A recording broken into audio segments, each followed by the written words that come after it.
angels. So today I want to talk to you guys about kidney disease stage 4, and I just want to give you guys some hope because I know that it can be difficult, especially when your furry friend is first diagnosed, because I did go through it and it is such a roller coaster.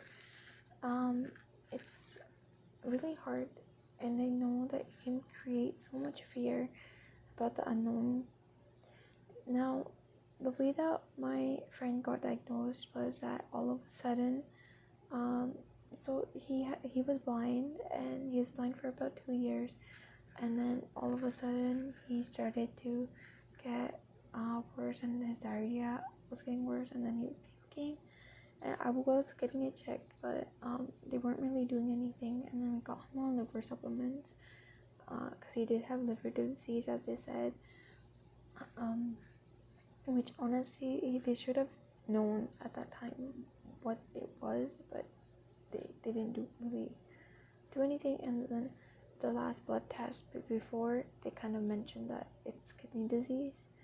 And then at that time, they were like, oh, it's too late. And literally that same week was a week where it got to the point where he just couldn't handle it, and we had to take him to the hospital while we were waiting on a specialist. And then that week he basically fought for his life there, but he got lucky. He got the treatment done and he made it out. Now kidney disease is progressive though, and so he is with us still, and I'm very, very lucky that I still have this time with him. But with that comes a little bit challenges, which is he still needs treatment such as IV and other medicine because he is a heart disease patient as well. On top of that, there is kidney disease diet, and if you have a picky friend who only likes certain food, then you have to work around that. Now my dog doesn't really like the kidney food, so we had to kind of try putting it in his food, and on and off he would like it, on and off he wouldn't, so we would have to always try to mix and match. Recently we found out that there was actually kibble food. He didn't really like it that much. He liked it for a day, and then all of a sudden he stopped eating again, which sometimes does happen to him. And then I've realized that he loves eating ice. So if your friend isn't having water, try putting a little bit of ice in it. Sometimes that does the trick for them. Cause I noticed that because he likes to eat snow, and so that kind of did the trick with the water. And then he loves treats, loves junk food, loves meat warmed up, different types of meat, loves different types of treats, loves any type of junk food basically. Sometimes if they're not eating the medicine, I'll put the medicine in, or we'll my whole family will put the medicine in junk food, and then when we put the medicine in the junk food, we'll just sometimes even a donut, like a little bit of a donut piece, to be honest, and he'll eat it, or we'll put it in a pill pocket and then he'll eat it. So we have tried different types of food for him, because sometimes he'll get picky and won't eat.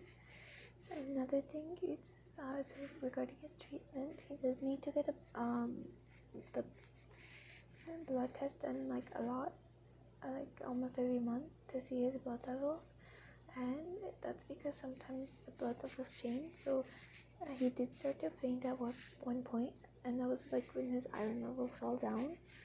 And then luckily the blood test did tell that they were going down, and the kidney basically stops doing a certain thing which causes the iron to drop, and then they need iron injections, and then that helps with the fainting. Trust me, the fainting didn't good because he started to pee it while it was happening. And it was like during barking or during weird stuff. But like it was fine. And you get them back on it.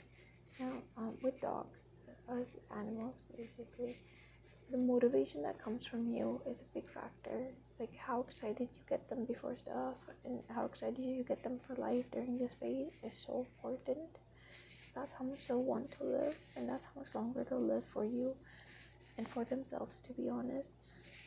I've noticed that even with food, how excited you get them before eating is how excited that they'll be. So try to do that for them. And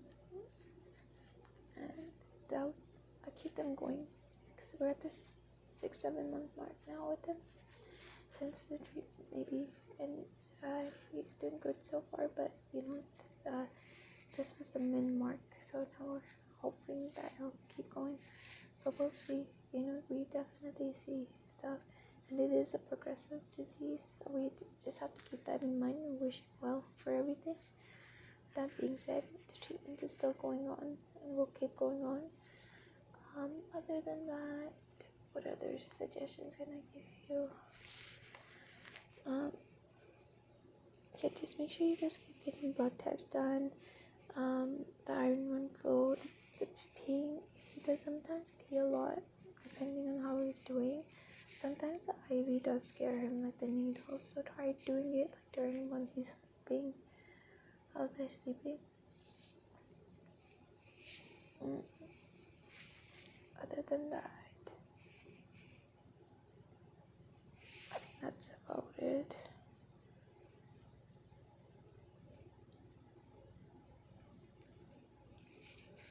Yeah, the IV, just make sure you try giving it while they're sleeping sometimes, because that also causes the shaking if it's not the iron. But other than that, just keep faith and be there for them. They sometimes do have a lot longer left, but for me it was just having more time with him, and we did get that, and he's happy, he plays, he does everything that he used to even while he was just blind, which is great for us. So if you are going through this phase, and if you don't think you can get through it, you can. You're strong, you have it in you. I hope you all the best. I know you can do it, and I know your furry pet can make it through. So I hope this gives you strength.